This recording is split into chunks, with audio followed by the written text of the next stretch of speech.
Hello mga kababayan. Luzon, Visayas, and Republic of Mindanao Province of China ni Digong ang Davao City. Ngayon mga kababayan, magandang umaga, magandang gabi, magandang hapon, magandang tanghali kung saan man po kayo ngayon. Meron po panibagong vlog, meron tayong panibagong balita, at meron tayong panibagong content na gusto kong ipaalam sa lahat, lalong-lalo na sa mga nagmamahal sa akin, nakasuporta sa akin, ang loyalista at ang kakamping. Ngayon po mga kababayan, ito po, nabisto po ni Congressman Paulo Ortega, no, yung plano pala at galawan nitong grupo ng mga Dutae, no, grupo ni Fiuna, ni Digong at grupo ng Dutae. So according dito mga kababayan, sa sinabi ni Congressman Paulo Ortega, basahin po natin, ayan po sa ating screen. Former President Duterte allegation of blank appropriation in the 2025 budget are pure disinformation. So sa madaling salita, ang dating pangulo daw na ang aligasyon ng dating pangulo na blank, no, budget sa 2025 ay mali pong impormasyon or disinformation. This is a deliberate effort to mislead the public and manipulate the budget process to bring back the 2 billion fund previously allocated to the Office of the Vice President. So ano ba ibig sabihin nun? Ganito kasi mga kababayan, nabisto, nahuli at nabulgar, nabutata, no, ni Congressman Paulo Ortega ang plano.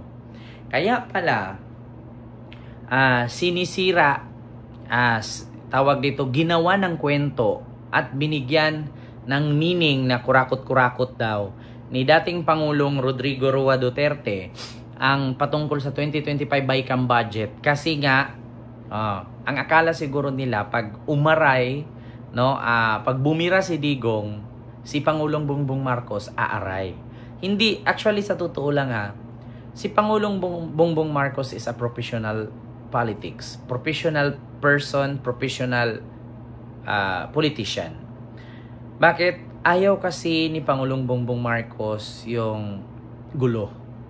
Kasi ayon nga sa kanyang campaign, sa kanyang layunin nung tumakbo siya pagkapangulo ng Pilipinas ay pagkakaisa or unity team. So ngayon, either kaaway ka, paano uunlad ang bansa kung maraming hadlang? So, yun, si Duterte, sinisindak si Pangulong Bongbong Marcos. Akala niya siguro na kapag gagawa siya ng kwento, gagawa niya ng kasinungalingan si BBM, ay babahag ang buntot. Hindi niya alam na si BBM presidente rin, katulad niya. Kung siya naging piskal, naging prosecutor, naging congressman, naging mayor, naging presidente, si BBM naging presidente, naging congressman din, naging gobernador din, naging sundalo din. So, mas marami pang narating si Pangulong Bongbong Marcos at mas mahal pa ang paaralan na pinag-aralan niya kaysa kay Digong. So ngayon, mga kababayan, akala siguro ni Digong na pareho lang noon si Pangulong Bongbong Marcos na kapag sinita-sita niya, kapag inusig-usig niya, tinahol-tahol niya, titiklop ang buntot at matatakot at magbago. 'Di ba? Babaguhin. Akala niya siguro na kapag birahin niya si Pangulong Bongbong Marcos patungkol sa budget sa 2025, ay akala niya, o sige, ganito, para wag ka nang maingay, dadagdagan natin yung pondo ni Sara Duterte na 2 billion. Kasi nakalagay dito sa sinasabi ni Congressman Paulo Ortega na deliberate effort to mislead, no, the public and manipulate the budget process to bring back the 2 billion fund previously allocated to the Office of the Vice President. So akala siguro ni Digong na kapag binira niya si BBM, no, titiklop ang buntot ni BBM at gagawing 2 billion ang 700 million na pondo ng Office of the Vice President. So ngayon, paano ba gagawing 2 billion yan? Si BBM hindi naman natakot. Actually, hindi naman talaga takot si BBM. Ayaw lang ng gulo. Ang problema lang kasi, akala siguro ni Digong, madala niya si BBM sa sindak. Hindi niya naiisip na si BBM mas makapangyarihan sa kanilang lahat. Kung tutuusin, kaya ni BBM ipatiklo si Digong . Ipahuli, ipakulong, ibartolina sa mga ginagawa ni Digong kay BBM na mag-rally-rally dyan. Rebellion ang tawag dyan eh. Anytime. Sa totoo lang, kung masama talaga si Pangulong Bongbong Marcos at kung pareho sila ng utak ni Duterte, matagal na si Duterteng pina-firing squad. Matagal na si Duterteng pinatay, siguro. Matagal na si Duterteng pinadampot at pinasagasaan ng pison. Kung pareho lang sila ng utak, take note yung matanda na nagnakaw ng mangga, diba? Sa administrasyon ni Duterte yun nangyari, nakulong. Nagnakaw lang ng mangga. Yung teacher na nagsalita ng hindi maganda sa kanya, pinadampot niya sa NBI, tinanggalan ng lisensya. Karapatan naman ng teacher yun magsalita. Bakit? Meron naman tayong freedom of speech, meron tayong kalayaan maghayag. Diba? So, kapag si Digong magmura sa presidente ng Pilipinas, kapag si Digong tawaging adik si Marcos, bangag si Marcos, okay lang. Pero kapag si Digong na ang binanatan, hindi na po pwede. Padampot ka na, ipapatay ka na, di ba? Ipapatugis ka na. So, bakit ganun? Bakit ganun ang senaryo? Kaya ngayon, nabulgar, nabisto ni Congressman Paulo Ortega itong ni Digong, strategy. Akala niya siguro na kapag sisirain niya, bibirahin niya si BBM, babaguhin ni BBM at dadagdagan yung pondo ni Sara. Aba, tandaan mo Digong, hindi mo tauhan si Marcos. Ikaw pa nga ang nakinabang, no, sa mga Marcos. Bakit? Kung naalala ninyo, nung panahong eleksyong 2016 na tumatakbong presidente si Digong, sabi niya, wala akong chairman, wala akong mayor, wala akong congressman, wala akong gobernador. Walang ibang tumulong sa akin kundi si Aimee lang. So ibig sabihin, sinong nanggamit? Mga Marcos ba nanggamit sa Duterte o mga Duterte gumamit, no? Sa mga Marcos? Kasi wala namang pera talaga yan. Ngayon lang naman nagkapera nung naging presidente yan eh. Pero yung tumakbong presidente yan, walang pera yan. Pinunduhan lang yan ng mga drug lord.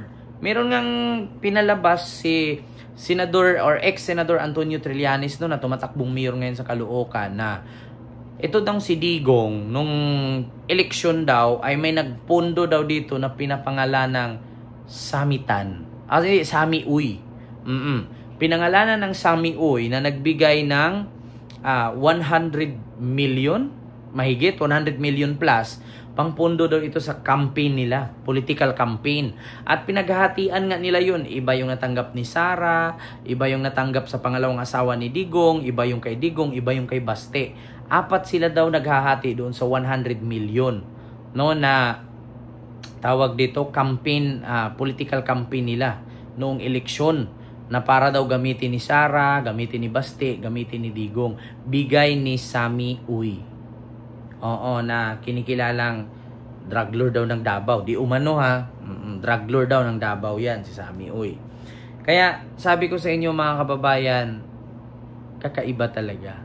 Akala siguro ni Digong, lahat ng tao masisindak niya. Digong, tandaan mo, may edad ka na, dapat na mahinga ka na eh. Diba, manood ka na lang sa balita sa TV, umupo ka na lang, doon ka na lang sa rest house mo, maglaro-laro ka na lang ng golf, diba, mag-alaga ka na lang ng manok, magtugway ka na lang ng baka dyan, diba, mag-alaga ka na lang ng biik, mag-alaga ka ng kambing, mag-alaga ka ng manok panabong, baka sakali maging kasusyo mo pa si Atong Ang, mag-online sabong kayong dalawa, buga, hindi yung sasali-sali, tapos fake news pa, sasali-sali, tapos bibira, tapos sasabihin, budget daw, may hukus-pukus sa 2025 budget, blanco-blanco daw, keme. Ako sa'yo, Digong, no, magpuyo ka na lang dyan, puyo na ba? Pahuway na. Ayaw sa apil-apil ba, samok-samok lang kas politika. Huwag ka na sumali.